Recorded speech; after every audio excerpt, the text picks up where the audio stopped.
Now, I will be talking about agriculture household economy, and we have seen already about household labor supply as a subjective equilibrium model.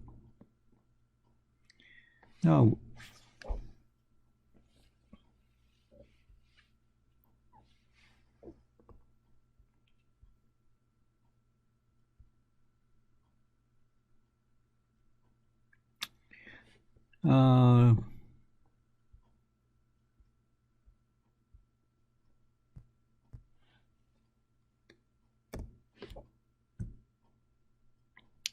let us start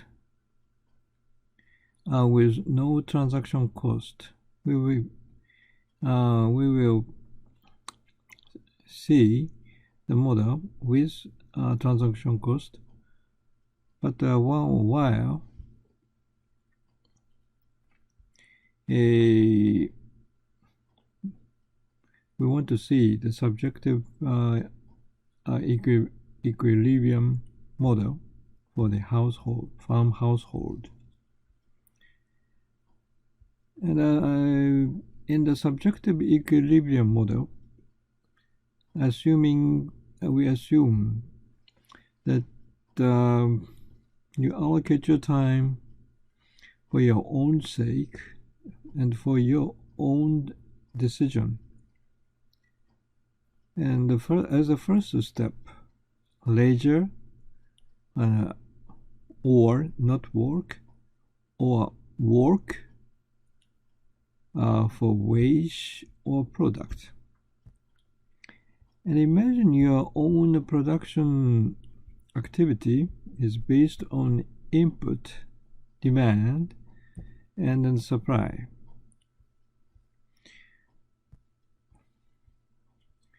For a moment, speaking of input, we will see in the case of the labor time. Then, as your decision is either you use your labor or sell or buy others' labor.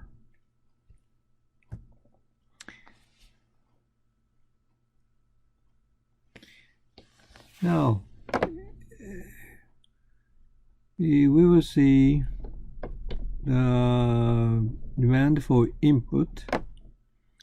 Demand for input is oftentimes called as a derived input, whereas the more popular demand and supply issues it's about for not input but output. So the issue we will see is not so popular one. It is called derived demand. And derived demand for labor and derived demand for water resource is rather popular for derived demand issues. The question is, focusing what resource economists like to focus on is, as the resource constraint becomes severe, like in case of the water resource, drought situation, and as the resource constraints become severe, or in other words, resource availability become less and less, the point is, the value of marginal products, such as labor and such as the water resource, increase. You can imagine in the drought situation, the value of marginal products or water resource, such as water resource increase. What does it mean? That is a question as follows. So the derived demand curve for input such as labor or water resource can be drawn as a downward curve, as we will see later in a minute. And with the we will use for drawing such downward derived demand, we will use mathematical programming. It is also not so popular, not so general.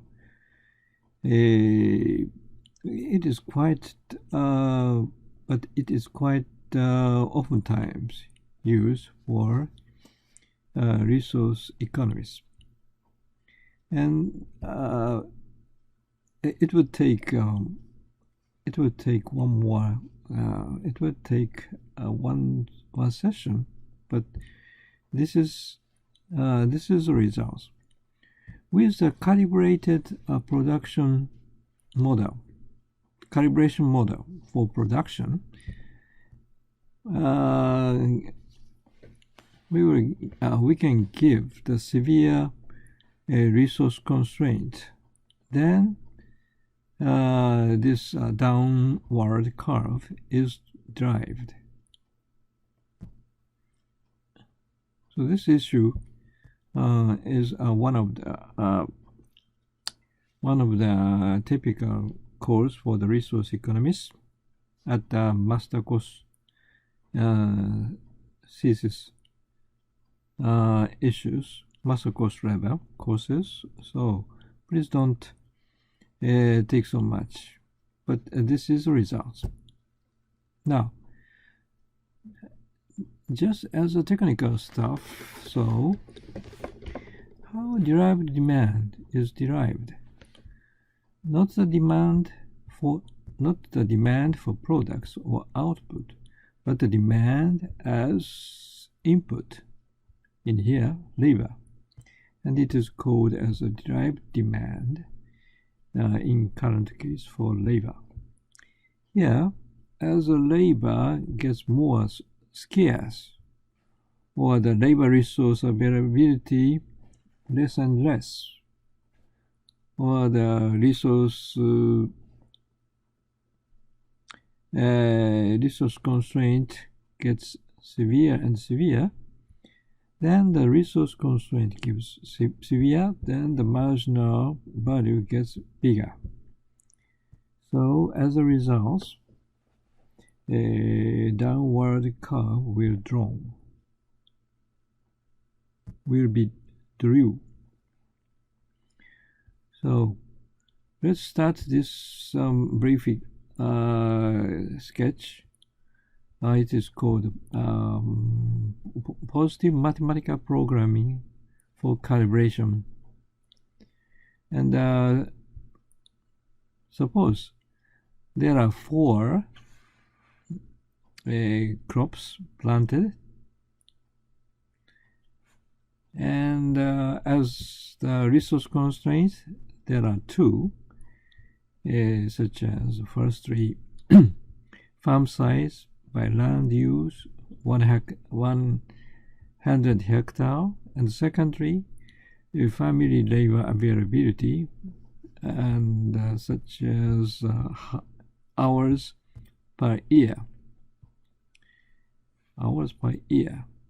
and the 2, let's set as initial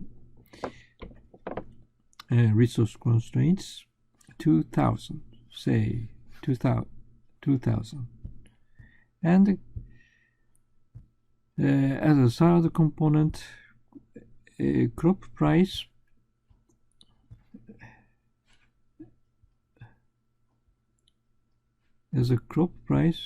euro per ton, such and such, and then labor requirement, which means hours per hectare requires this much hours per hectare for each crops.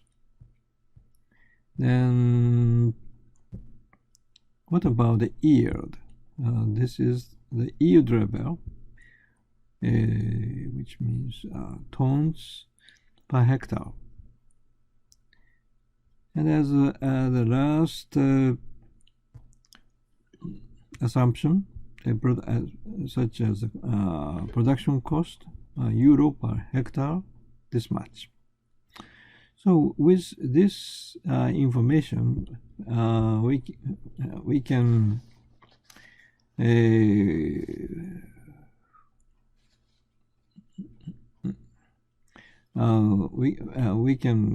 construct a calibration model. The process to build or construct such a calibration model would take so much time, and so let me skip, and then just the results I just want to explain. And as the last assumption, assuming actually planted area, I mean we can observe, assume we can observe wheat, corn, and tomatoes among these. Sorry, only 3, not 4. Yeah, wheat, corn, tomatoes. And then this is assuming that this is actually planted area. Then we want to see how much, how the land use situation will be changed as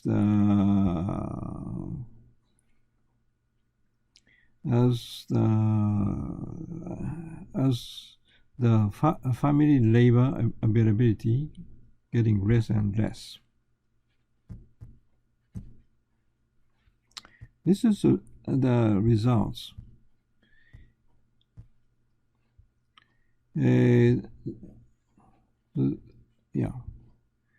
PMP or positive mathematical programming will start with the quite simple linear programming model. Then in that case, only one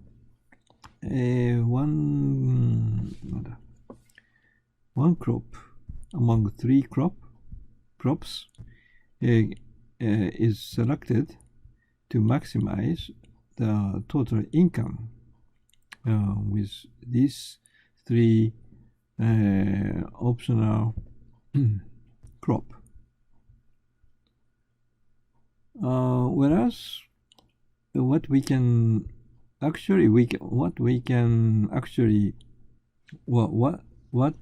we actually observed is this combination: wheat 30 and corn 18 and tomato 2. Then in order to make some policy simulation, we need to calibrate, or we need to reproduce the so-called calibration model, which reproduce this land use among these crops. And then let me skip detailed explanation, and then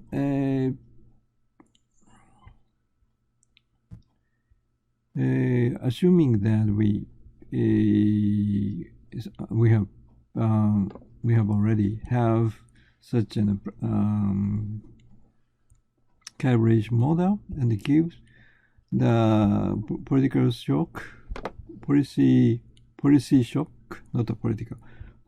shock by cutting the labor ability gradually, like starting with this much and cut the labor ability a bit, then gradually. Then look at the marginal value of marginal product, which is